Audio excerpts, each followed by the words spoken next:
بھی اذیت نہ دی جائے، یعنی جیو اور جینے دو کے فارمولے پر عمل کیا جائے، اس کے لیے ہم سب کو بیدار ہونا پڑے گا۔ وآخر دعوانا ان الحمدللہ رب العالمین۔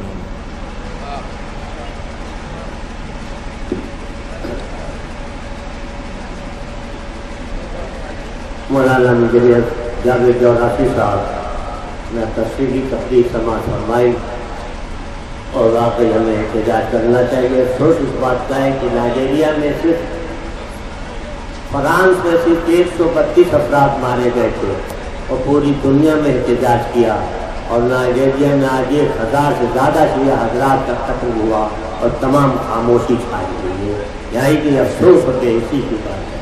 اب میں گزارش کر رہا ہوں عالی جناب رضا نقوی صاحب سے کہ وہ خراج عقیدت پیش کریں۔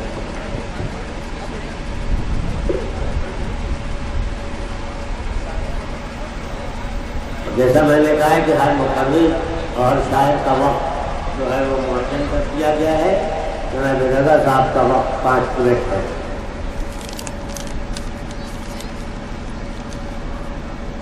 چند شعر ملاحظہ فرما لیں آج کے موضوع کے حساب سے کہ ظلم تو ختم ہوا، ظلم تو ختم ہوا، قہر خدا باقی ہے۔ ظلم تو ختم ہوا، قہر خدا باقی ہے، ظالموں کے لیے قدرت کی سزا باقی ہے، ظالموں کے لیے قدرت کی سزا باقی ہے۔ اور کل جہاں بستیاں بستی تھیں وہاں دیکھو تو، کل جہاں بستیاں بستی تھیں وہاں دیکھو تو، راکھ کے ڈھیر ہیں بس اتنا پتہ باقی ہے، راکھ کے ڈھیر ہیں بس اتنا پتہ باقی ہے۔ اور یہ شعر خاص طور سے ملاحظہ فرما لیں کہ آہ خالی نہیں جاتی کبھی مظلوموں کی، آہ خالی نہیں جاتی کبھی مظلوموں کی، سر پا سایہ نہیں ہاں لپا دعا باقی ہے، سر پا آہ خالی نہیں جاتی کبھی مظلوموں کی، سر پا سایہ نہیں ہاں لپا دعا باقی ہے۔ اور یہ بھی شعر کثروائے خاص طور سے ملاحظہ ہو کہ گھر کی ویرانیاں جا کر کوئی پوچھے ان سے، گھر کی ویرانیاں جا کر کوئی پوچھے ان سے، جن کے ہاتھوں میں ابھی رنگ حنا باقی ہے، گھر کی ویرانیاں جا کر کوئی پوچھے ان سے، جن کے ہاتھوں میں ابھی رنگ حنا باقی ہے۔ اور یہ بھی شعر ملاحظہ فرمائے کہ سوچتا رہتا ہوں انصاف دلا دوں، لیکن سوچتا رہتا ہوں انصاف دلا دوں، لیکن بس خیالوں میں یہ انداز وفا باقی ہے، بس خیالوں میں یہ انداز وفا باقی ہے۔ اور 2-3 شعر اور ملاحظہ فرما لیں کہ اس نئے دور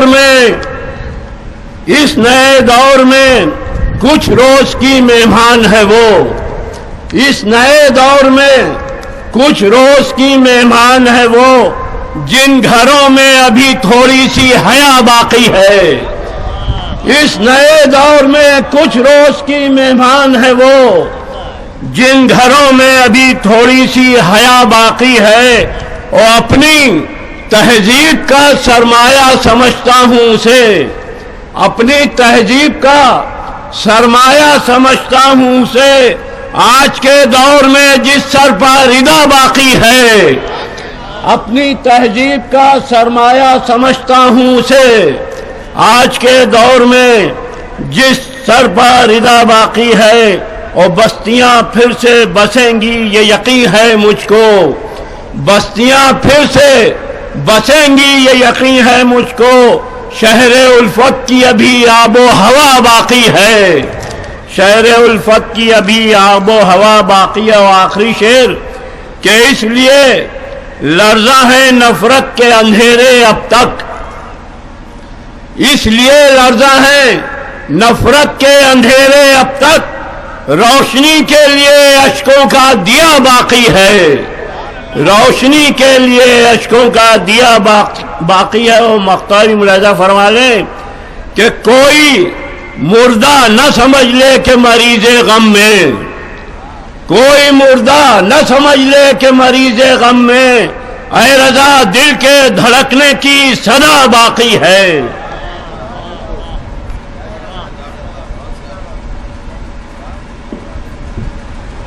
جناب رضا جون پوری زیادہ لکھنوی صاحب اصلاحی تبلیغی شعر جذبات سے بھرے پیار پیش کر رہے تھے۔ اب میں گزارش کر رہا ہوں علی نام مولانا سید مصطفیٰ رضا صاحب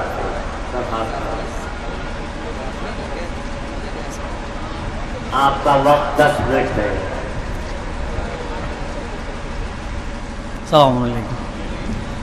اعوذ باللہ من الشیطان الرجیم، بسم اللہ الرحمن الرحیم۔ برادران عزیز، جس تیزی کے ساتھ نائجیریا کے اندر شیعت فروغ پا رہی تھی اور جو اچھی اچھی خبریں وہاں سے آ رہی تھیں،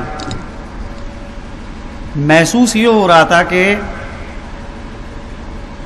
کہیں ایسا نہ ہو کہ اس کے خلاف کوئی سازش واقع ہو اور صورتحال یہ تبلیغ کی جو ہے وہ رک جائے، متوقف ہو جائے۔ اور آپ یہ دیکھیے کہ وہاں پر اگر شیعت کی تاریخ کا اگر مطالعہ کیا جائے، ہندوستان یہاں شیعت کی تاریخ ایک قدیمی تاریخ ہے۔ حجاز اور عراق کے اندر اگر دیکھا جائے تو وہاں پر شیعت کی تاریخ ایک قدیمی تاریخ ہے، صدر اسلام سے وہاں کے اوپر شیعت ہے۔ لیکن نائجیریا کے اندر جو شیعت پہنچی ہے وہ انقلاب اسلامی ایران کے بعد پہنچی ہے۔ شیعت زیادہ قدیمی تاریخ نہیں ہے، اور اتنی کثرت کے ساتھ وہاں کے اوپر لوگ مذہب اہل بیت کو قبول کر رہے ہیں۔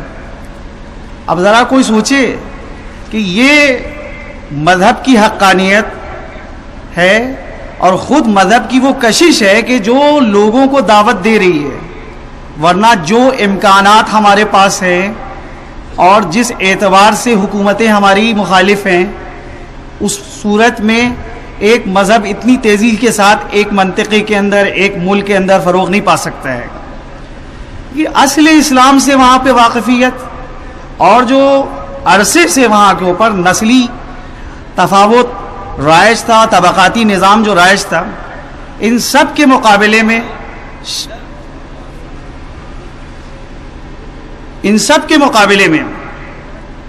شیعت نے استقامت کری اور تیزی کے ساتھ یہ پیغام جو ہے وہاں کے اوپر عام ہونا شروع ہو گیا۔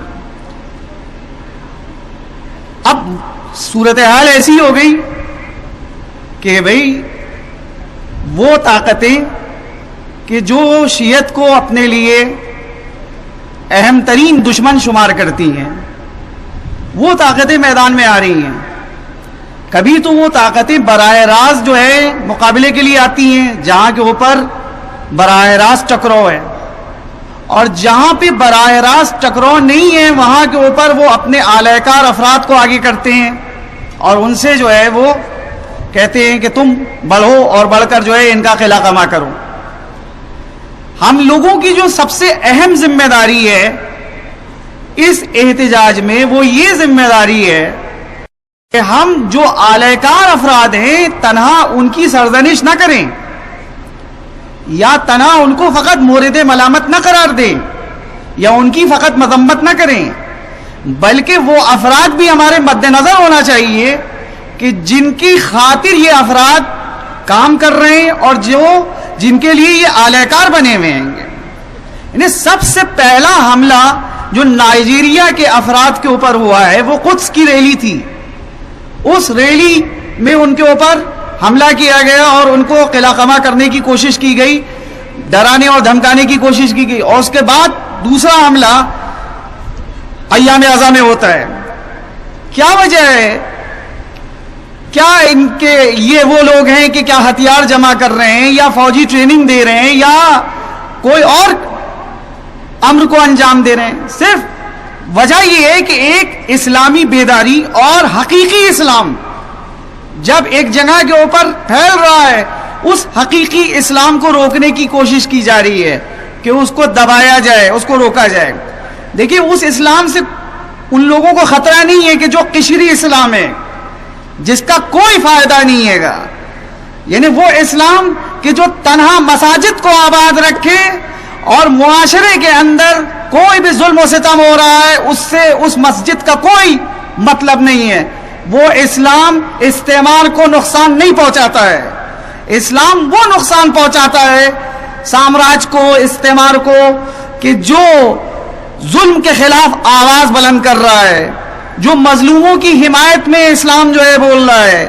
وہ اسلام کہ جو اسلام امریکائی ہے, اس اسلام کی اگر تبلیغ ہوتی ہے اور وہ اگر دنیا میں پھیلتا ہے تو سامراجی طاقتوں کو اس اسلام سے کوئی خطرہ نہیں ہے. لیکن وہ اسلام کہ جو اسلام محمدی ہے, اگر وہ فروغ پا رہا ہے, وہ تبلیغ اس کی تبلیغ ہو رہی ہے, تو اس کے لیے رکاوٹیں کھڑی کی جا رہی ہیں, اس کے لیے دشواریاں پیدا کی جا رہی ہیں, ان کے لیے مصائب و عالم کے دروازے کھولے جا رہے ہیں.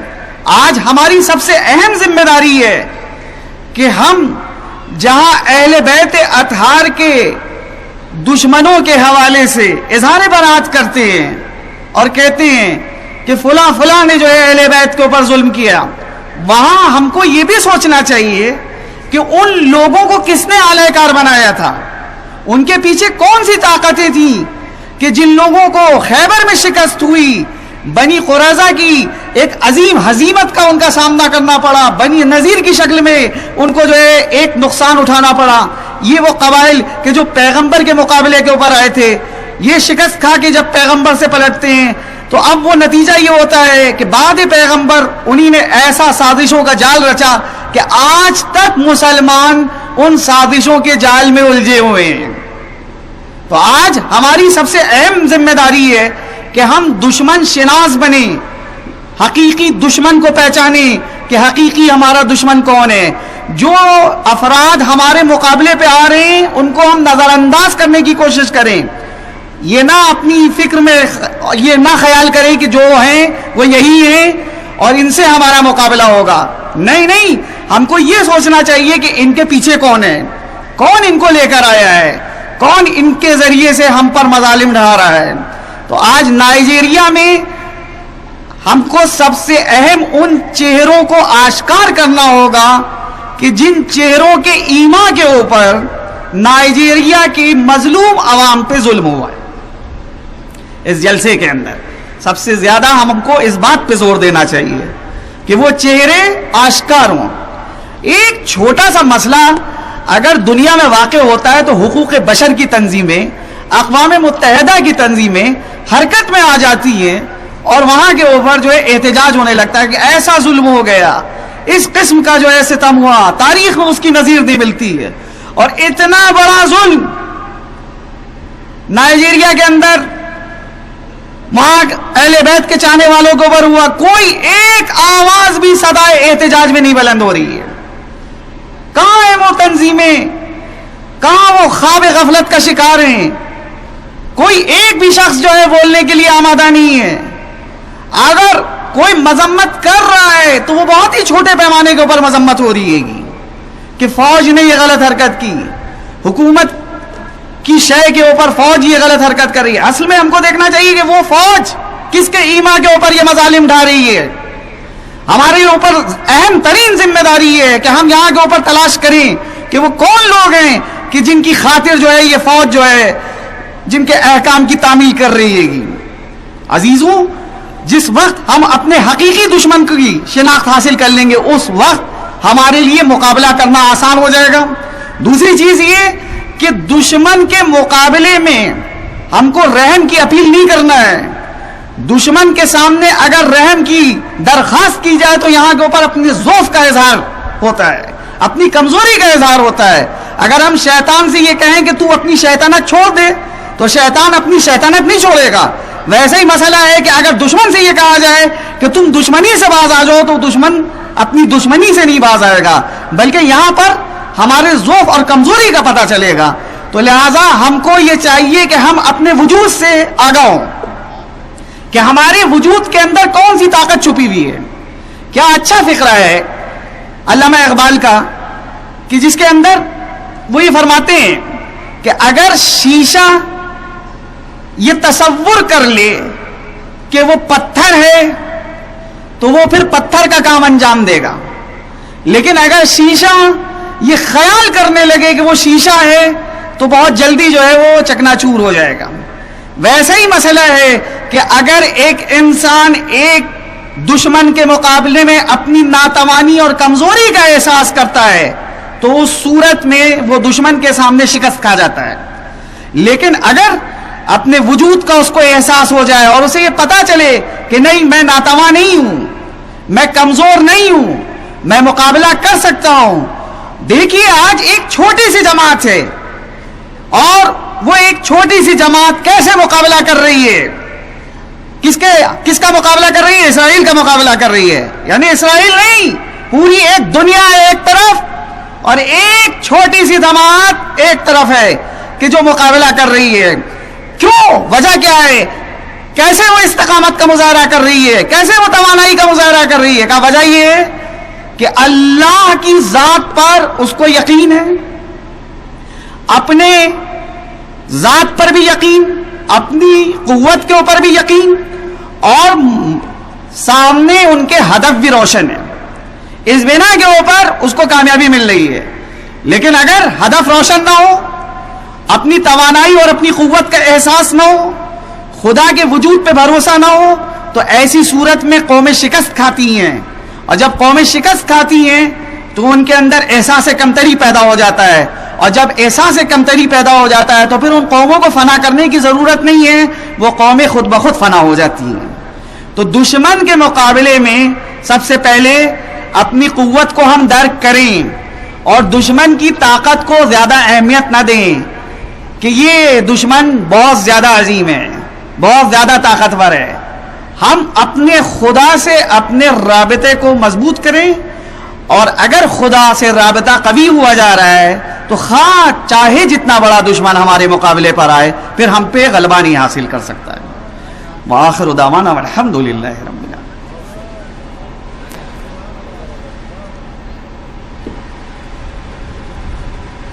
علی جناب مولانا سید اتفاق رفاق سے ان کی تقریر سماعت فرما رہے تھے. آپ حضرات سے درخواست ہے کہ ایک بار سورہ ہم اور 3 بار سورہ توحید کی تلاوت فرما کے شہدائے نائجیریا کی روح کے ساتھ فرما.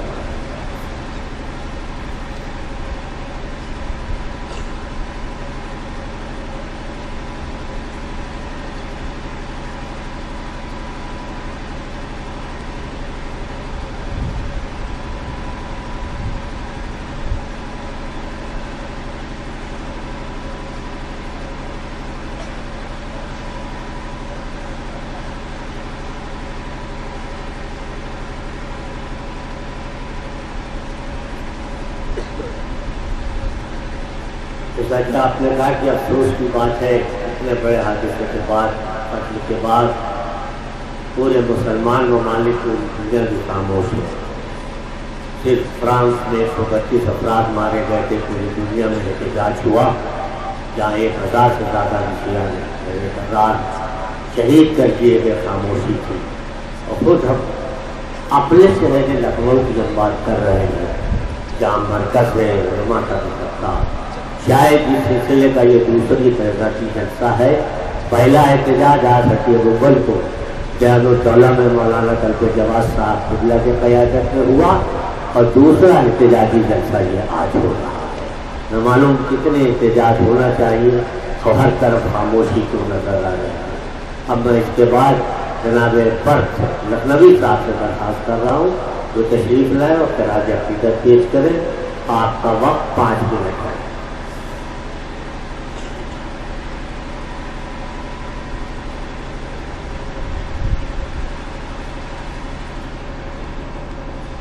ایک سلوات بھیجے محمد علی